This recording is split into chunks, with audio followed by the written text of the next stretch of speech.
In this video, I'm going to tell you why it's very hard to become a virtual assistant. So dahil may nagtanong sa akin the other day, Sir Chad, mahirap bang maging virtual assistant? I'm going to give you 5 points why becoming a VA is hard.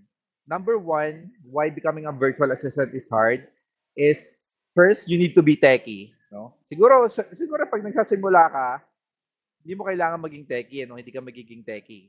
Pero yun nga, if you're going to be a virtual assistant, there's a lot of applications that you're going to learn if you want to become a virtual assistant.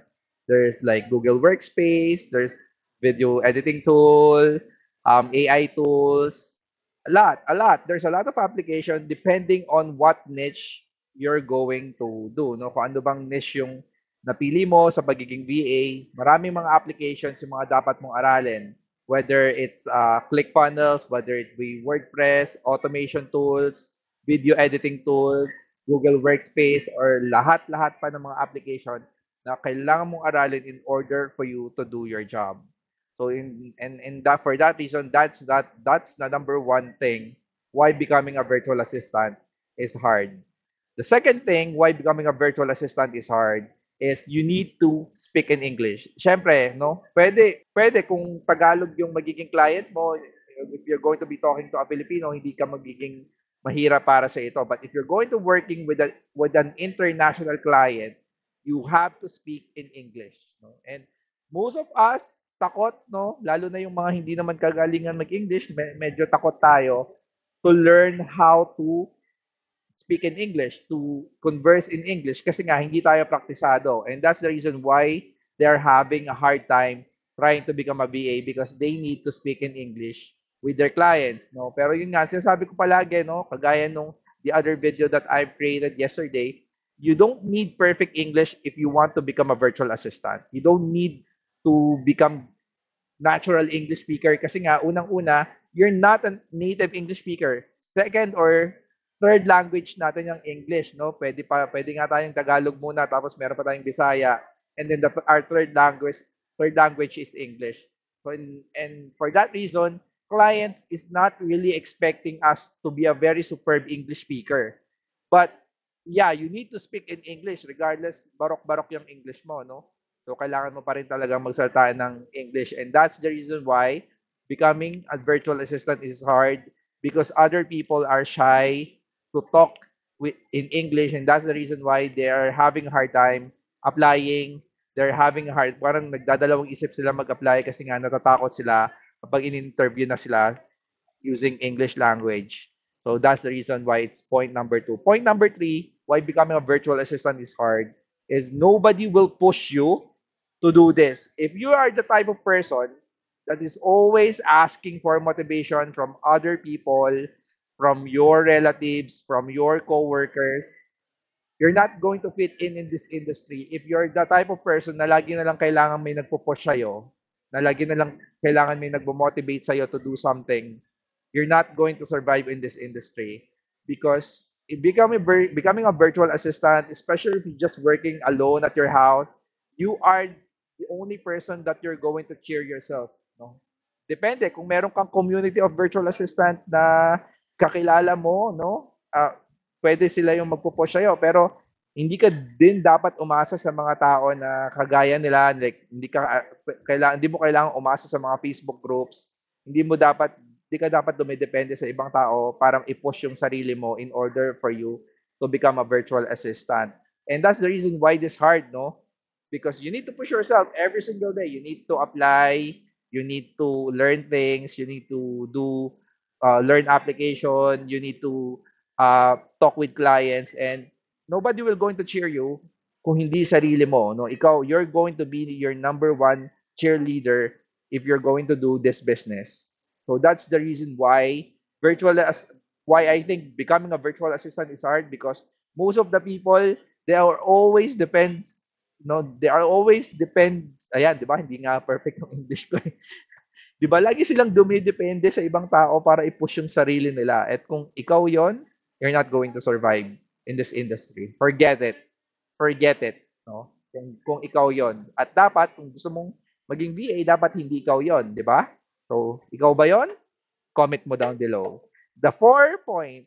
kung bakit mahirap maging virtual assistant, why is becoming a virtual assistant is hard, is because you need to look for employer. You need to look for a job. No? Hindi ito basta-basta pag nag-decide ka maging virtual assistant, yung employer, bibigay na lang sa'yo sa plato. You're going to put on your plate and isa-serve na lang sa'yo.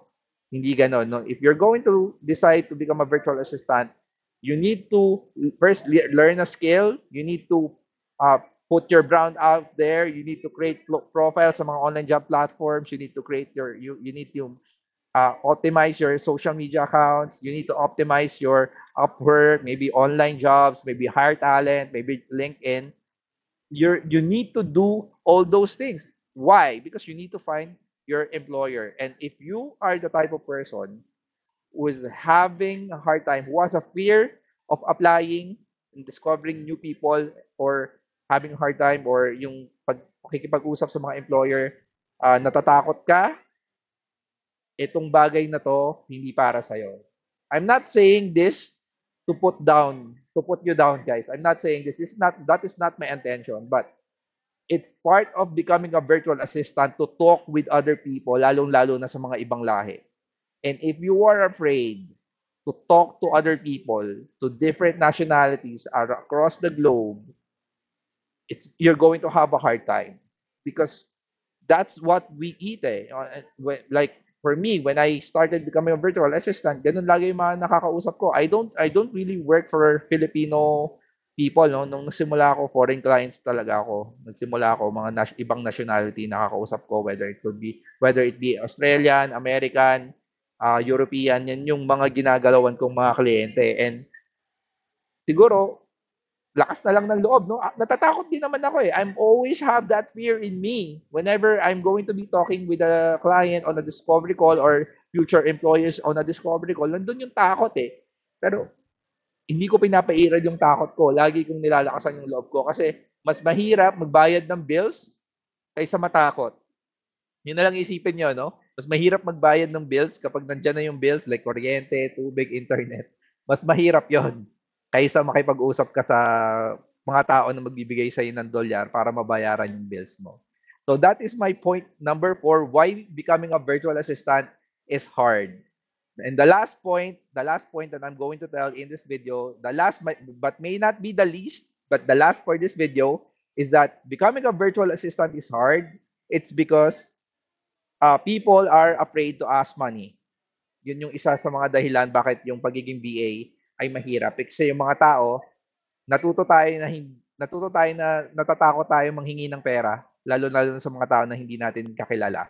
Natatakot tayo mag-invoice, natatakot tayong sabihin kung magkano ba, or yung how much we value ourselves. Kasi siguro maybe ang tingin natin sa sarili natin walang value, 'di ba? Yung oras natin walang halaga kasi unang-una, minsan sinasayang natin yung oras natin sa mga walang kabuluhang bagay, kaya minsan naisip natin yung oras natin walang halaga yan, no? And maybe other people doesn't value you the way you value yourself. And that's the reason why when the time you're asking for value, when you're asking for money from your clients, nahihirapan ka, no? And if you're the type of person who is afraid of asking money from different people, this business could very, very hard for you. Like when you're afraid to invoice, when you're afraid to say your rate, na mataas yung rate mo, like, kasi pag tinanong ka, Chad, how much is your rate? Kasi sa tingin ko, $6 per hour yung rate ko eh.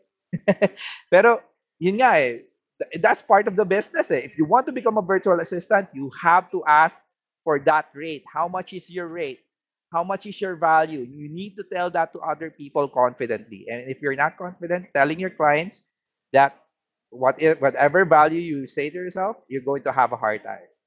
So one thing that you can do, you practice it in the mirror. How much is your rate? Like my rate is $10 an hour. Look at yourself in the mirror. My rate is $15 an hour for my YouTube marketing service, or for my executive virtual assistant service. That is my rate for my service. You need to practice it, no? On a day-to-day basis para pag tinanong ka, magiging automatic yung sagot mo. Like, what is your rate for your YouTube marketing service? Yeah, $15 an hour, $20 an hour. And that's how you deal with that kind of problem. So that is my 5 points why becoming a virtual assistant is hard. And if you like this video, don't forget to put a comment on this video. like like this video and don't forget to subscribe for you to have more tips like this. And see you in my next video, guys. Salamat po. Thank you for watching and have a nice day. God bless to everyone.